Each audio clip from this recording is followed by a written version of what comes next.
searching for the best real estate agent in Tipp City? How do you measure or qualify the best? Is it if they make the top sales list in their area? Is it how long they've been in the business or how many houses they've sold?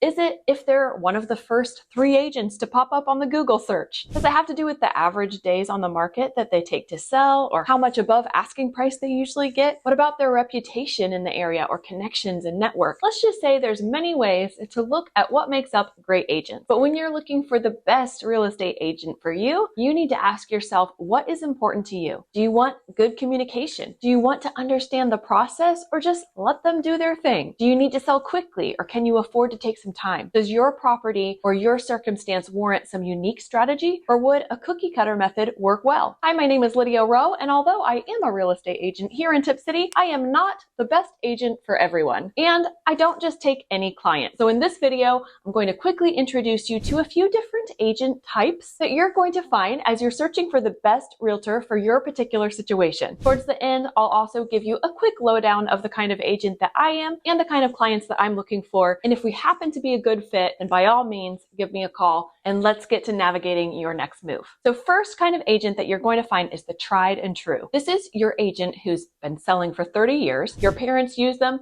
maybe even your grandparents. Whatever they've been doing for a long time and it works. They have systems and methods that they plug you into like clockwork. You're going to sell your house or find another. Their strengths are their experience, their weaknesses are their inability to adapt, and they're relying on past methods and marketing that although they might still work, they might not be the most cost-effective use of your money. They'll send out flyers to all your neighbors. They'll post flyers at their sign in the yard. They'll have open houses. Maybe they'll put an ad in the local newspaper. I don't know. All right, so your next one, top sales agents. These are the ones that show you that how their brokerage is number one and that they're number one. And because they make so much money, they're probably going to offer you some extra perks for you, like a moving truck with their face on it, or maybe some free staging or free cleaning. They're also likely going to have these beautiful brochures and postcards that they're going to use to market your property. You just have to keep in mind that much of this marketing is benefiting them and their business probably more than actually finding buyers for your home. It's not bad. It's beautiful. It's great, but it's not necessarily the most cost effective with the marketing money. Now, most of these have teams behind them. That's how they're number one, because their numbers track not just their own personal sales, but also their team sales. And these folks are good at selling. They didn't get to where they are without being good at selling. They're likely a little cutthroat and intimidating to other realtors,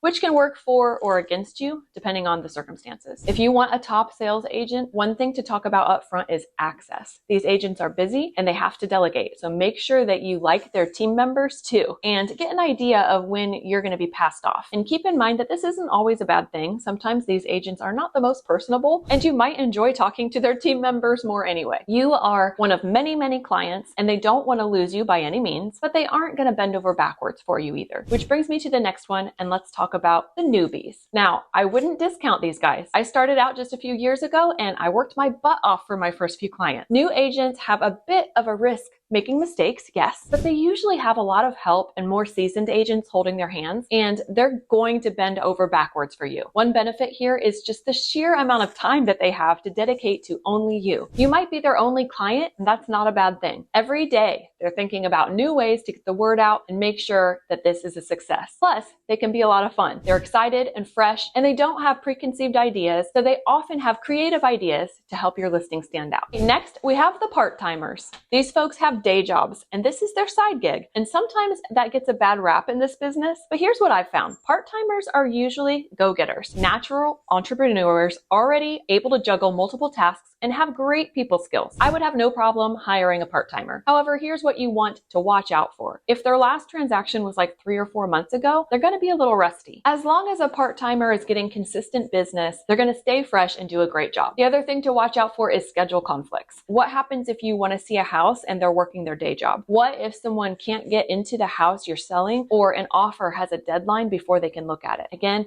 I'm not telling you not to hire them, but do ask questions and find out how these sort of things will be handled. Along the same lines as these, you have the stay-at-home moms and dads. It is 2024. There are a lot of realtors who work from home and are taking care of their kids full time. I think we all know that moms and dads have some major managing and juggling skills, so this can work to your advantage for sure. But something to discuss would be if you have concerns about kids coming along on appointments, or how professional that they're going to sound on the phone during negotiations when there's a toddler meltdown happening. I have a soft spot for these folks because I've worked from home a lot, and professionals find ways to be professional even when juggling multiple things. So again, if you want to hire one of these real estate agents and you have some concerns, just ask them questions during the interview and see how they respond. Another kind of agent that you're going to run into is the educator. This kind of agent makes sure that you understand the process every step along the way. They're going to not only tell you what their plan is, but why. They're extremely thorough, and they might require more from you up front, like collecting information on utility companies used, utility bills,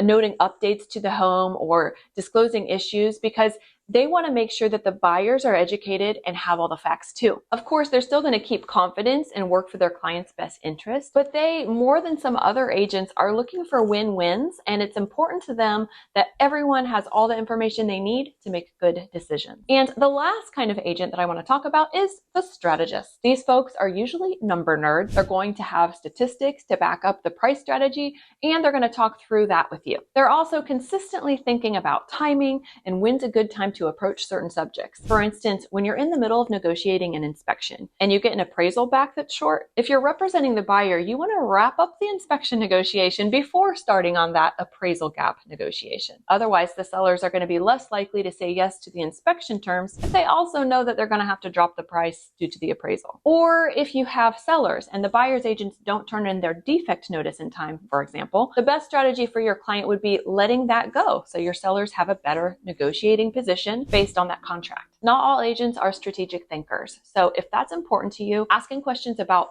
why they are suggesting a certain price or how they would help you choose the best offer are good ones. So there you have it. You have a lot of great agents to choose from, but which one is the best for you is really only a question that you yourself can answer. Most agents are going to be a mixture of a few of these, and I'm no different. As for me, I'm primarily a strategist and educator, but I've also worked my way into a top selling agent. And although my kids are older, I still work from home with them around me a good part of the time. I think I've graduated out of newbie category, but some of my 30 plus years in the business agent friends might beg to differ with that. What I can promise you is that I will be honest with you, even if it means losing a sale. Unfortunately, bending the truth can go a long way to winning listings in this business. Oh yeah, I'll sell that 400,000 home for 500,000, no problem. But I'm just not going to do that. I'll also work my hardest to make sure that you have all the information you need to make the best choices regarding this transaction. I'm not going to make decisions for you.